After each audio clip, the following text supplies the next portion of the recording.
totally unacceptable. And as it would happen, this morning at 4:29, some workmen started backing the trucks up. I couldn't believe it. I was like, oh my God, and this is what I'm going to have to live with for 10 months? I don't think so. So I said, I'll definitely be going to that ANC meeting tomorrow to let them know that I just don't think this is acceptable. I mean, you know, I understand this public school system and DGS wants this aggressive schedule, but they should have understood that they had folks living there. And these folks that live there have lives as well, which means that some of us go to work, and if we don't get sleep, we won't be happy campers. And so this 10 months is more than I think we should even think about doing that, you know, for them to meet their schedule. Because my thing is, to start at this point and think you're going to have a school online by August 2014, I think, you know, you had to be out somewhere isolated to do that. You couldn't have people around. Because right now we're enduring significant inconvenience. You know, with all of the banging and bumping and all of that. And he says they start at 7 a.m. I usually leave at 7 a.m. and those guys are out there before 7 a.m. and they're quite busy by the time I'm leaving at 7. Now, in terms of coming home, I'm not sure exactly when they leave. I think one evening I came home, they were still out there at 7 p.m., still doing work and banging and dust flying all over the place and all over you and everything you have on, and in the house, dust. And without construction, the dust is tremendous. But you can imagine with this construction, it has just been, you know, totally unbearable. Thank God I don't have any allergies, but I think I might be developing some. Because the dust has just been, you know, because I got this little scratch in my throat the other week, and I was like, what is going on? I never, you know, had problems like that, but, you know, so far so good. I've managed.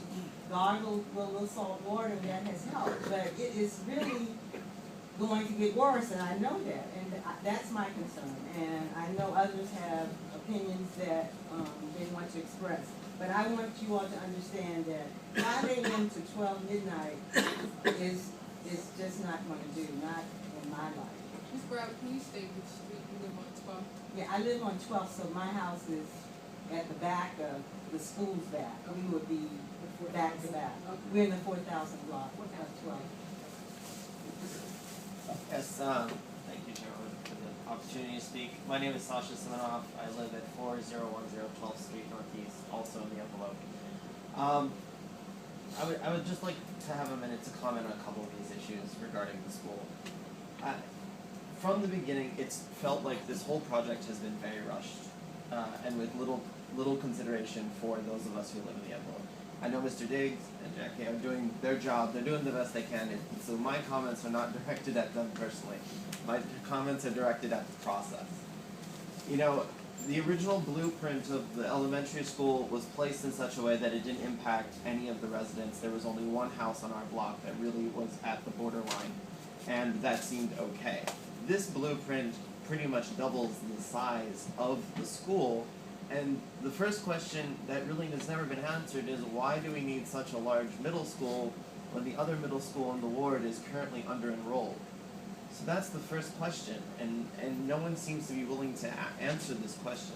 The second issue now, given the time frame and the schedule, it's unclear why things are going to be rushed in this fashion. And I want to give a personal anecdote to all of my community members to explain this. So my wife, who's with me here, is a pediatric resident. She works 14 hours a day, 6 days a week. So if you can imagine, if the extended work permit hours are from 5 a.m. to midnight, the chances of you ever getting to sleep is unlikely. And, you know, I mean, I understand, like, deadlines need to be made. On the other hand, we all need to be able to function. And so for us personally, if any of you can just put yourselves in our shoes and you have your house next to this construction site, it's really difficult. If it were going to be for 1 month or 2 months, it'd be an entirely different story. We're talking 10 months straight of this. And I just can't imagine how that's going to work out well for everyone. Considering the issue with the gas line, which was not their fault, that was Washington Gas, and we all know what it's like dealing with Washington Gas and not the brightest bulbs there. So considering they didn't know where it was, considering they're trying to rush this thing through, and considering the under-enrollment, the question is, why not just shrink the size of the blueprint of the school to match something closer to the original elementary school site, which would deal with the issue of the gas line, deal with the issue of impinging on and pinning in all of us who are in that 4,000 block, and deal with the issue of the general impact on Turkey Thicket. Because if we're honest, the minute we have 550 kids in theory coming into Turkey Thicket, the services to the general community members is going to be decreased. That's just the reality, whether that's in terms of parking or actual services. So again, it's unclear whether all these things have been taken into consideration, not to mention the issue of traffic on Michigan and the issue of traffic on 12th. If I were to park in front of my house on 12th, I only have to block one lane to create a traffic jam all the way down to South Dakota, essentially. And so if we're thinking about long-term having extra traffic, then there's the question of where's all this new traffic going to go and how are people going to get around? So these are just a number of issues I don't think really have been truly addressed and thought through, and I really think it's important at this time, while we're still demolishing the school and we haven't yet laid the foundation for the new one, whether this project is still in the best interest of the entire community. And I want to thank you for your time, and again, thank you for addressing our concerns and coming here to tell us the day after. We really do appreciate it. No, I don't feel like, I know that this isn't personal, and I know it is personal. So and we don't have to go through that anymore, so we're good. Anyone else? Yes, sir. Have you thought of having like trailers, like having for 1 year, like maybe having the children meet for classes in these trailers? So the trailer is an issue in a lot of the locations. Because of the budget situation, you buy a trailer and you think that a trailer doesn't cost anything, or it doesn't cost a lot. It is a lot, and that takes away from the budget for the school. Oh. So yeah, we have actually.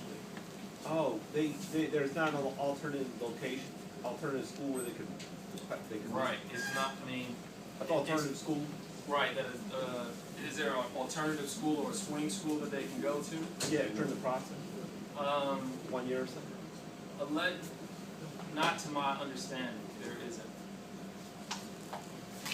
Yes, sir. Yeah, I was just going to echo pretty much what everybody else has said about this time thing. My name is Willie Farrell. I'm a resident at 1118 Shepherd Street, Northeast. We got representatives from 12th and others, but I'm representing Shepherd Street. This whole thing about the time issue, I agree with everybody else that has spoken here. 5 a.m. to 12, that's a little much. But basically, that is my problem. I can deal with the 7 to 7. We're already in it. So, but that's a little much for that period of time. And I heard you in saying maybe it's a few months, maybe not at all, right? So that's why we need to work that out to see if 5 to 12 is the thing. If it's not, well. So 7 to 7 for those who are here in envelope, is that a feasible option? That's livable. That's livable. You know, because we've been doing it. Yeah, But exactly. to We're already ask us to say extend it to 2 hours earlier and then 5 hours later. Pretty much, you know, when you get home, you need to get yourself together and go somewhere else and sleep, because you're not going to sleep at your home. That's pretty much what you're asking us to do, and I just don't think 10 months is more than we should be asked to do. So just to be clear, as I stated last week, I don't feel like, I think that we've been working together well, so I don't want to come off as I'm getting tit for tat.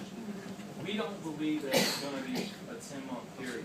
And so I don't even want to entertain that conversation tonight, because I think that we have to have a discussion about really specifically, once the contractor has said what they need to do by when, based off of what they've learned about the gas line, we can really have a larger discussion. Time, as everybody has talked about, on the DGS side is not our friend. So Jackie and I and the team wanted to bring this up early so that we could have the dialogue as opposed to just saying, okay, we're going to the ANC meeting and you guys can come because we're going to ask for 5 to 7, right? And I don't think that's not fair. That's not right. So that's that. So I would like to propose, I mean, it's 19 days until October 14th, and there are roughly 5 or 6 residents from my district here, but there are tons of other residents who are not represented. Hopefully, we can work together to get the word out better than what we have, because a lot of the residents, a lot of my seniors, they're not on the listserv, so they don't know how to come out, things like that, they don't know what's going on. So I'm hoping that Jackie and we can work on that. I know you guys have done a great job, and then breaking down clearly the things that you said tonight, so when we do meet, we can have everything laid out, and there's no gray area, specifically for the time, and then as well as I think the other part of the, said the video to show the backside as well. Just all of the things that we talked about last night, so we can be very transparent and everyone can see it. Mr. Jackson, one of the challenges I had to brought out to some of the residents is the residents that live in apartment buildings on 10th Street. Because when I was walking the neighborhood passing out flyers and passing out the letters that most of you would see, those apartments are locked. Yeah, I know a mail carrier, so when I was Okay, on so, election stuff, she would let me get in, so she has a certain time okay. that she comes around, so for those, I can actually do it Okay, good, so myself. we can, if I can get some help, because I know we may have missed some of those residents on 10th Street, Well, we just tried because. to reach out to the building owner Two or of them, or the apartment manager to be able to reach out to them as well.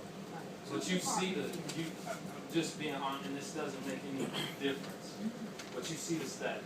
This is, No, and I that's know why I for want you, to, right. any time that I have, Right. because this is very, very important, I'm very concerned, we're all working together, people are concerned about living around all this construction and how is that gonna work.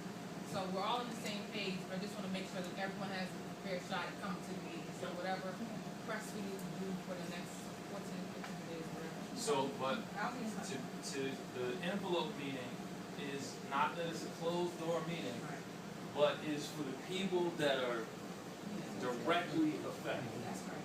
And then we have the larger community meeting, so Yeah, that, I'm very clear on that. okay, I'm very clear. But the envelope meeting is October 14th? yes. I have a question. Is it possible that a representative from the gas company or the contractor that's gonna be involved in trying to move this pipe, could you have a representative at the meeting on the 14th to Probably explain to us? I'm just asking. Is that possible? Probably not, Okay. because the reason being is because they're not involved in this part of the discussion yet. Okay. If there is no extended hours, Then, yeah, it's a moot point. right, So 7 to 7 is not off the table. Leaving it at 7 to 7 is still an option after you meet with the envelope. I can't say yes or no to that today. So when will you be going to DCRA permit request? We don't meet in October as the ANC body. Right, that was it, right. I get it. So I need, it's a lot of moving parts. I wanna talk to this crew as soon as possible. If I can talk to them before, I will, or we will. The construction team is not holding anything up, but they're trying to develop their plan to say how they can work, because if you gave them an open blanket to say they can work from 5 to midnight, then they could do whatever they needed to do as fast as they could do it. But we're asking them to do a little something different and say, tell me what are the loudest things that you have and put it in this part of the time frame. And then tell me what you're gonna do after, so that when they ask me, well, what the hell are you gonna do from 7 to midnight? Because I have to go to work right? And I understand that, so we're trying to get them to do that. And that is actually the part that is, as soon as they get that done, if I can get to the envelope faster, I will. Okay. Because then I'm gonna inconvenience you guys and say, I know you don't meet in October, but I need to meet with you. Okay. Thank you very much. Thank you, guys. And, just one correction, it's, Can I ask quickly, I understand the point was made about, under enrollment in another middle school, and the construction is happening right now, so the kids are not there. So why is the deadline so hard, and why could that not be December or, I mean, I understand you're not with education here, your services, but. so I'm gonna answer a larger question, but I need to make one correction. So the budget is not 25 to 30 in that realm. It's $56 million. So I just want to make that correction. So you can't build a school when everybody else is overpopulated and then move them in. The DCPS has been doing this for at least 5 years to figure out about the enrollment trend, the population growth, and they project that the school is actually going to be needed. The other thing is you don't open up a school in December, especially a new school. Like Tacoma Elementary School campus or academic campus had a fire, and we swung those kids to another middle school and then opened up the school in December and just got them back into their classrooms. But when you don't have a principal, no teacher, and the lights, you open it up in August. So if this doesn't happen this August, then that takes it to the next August of opening. I have one more question. Sure. In terms of risk management, right now, residents are reaching out to them on their own, filing the claims. I'm curious to know if you guys can work with the risk management so that they can not so much initiate, but really work with the constituents, versus them going to have to be certified mail, So- go through all those different channels to get stuff done.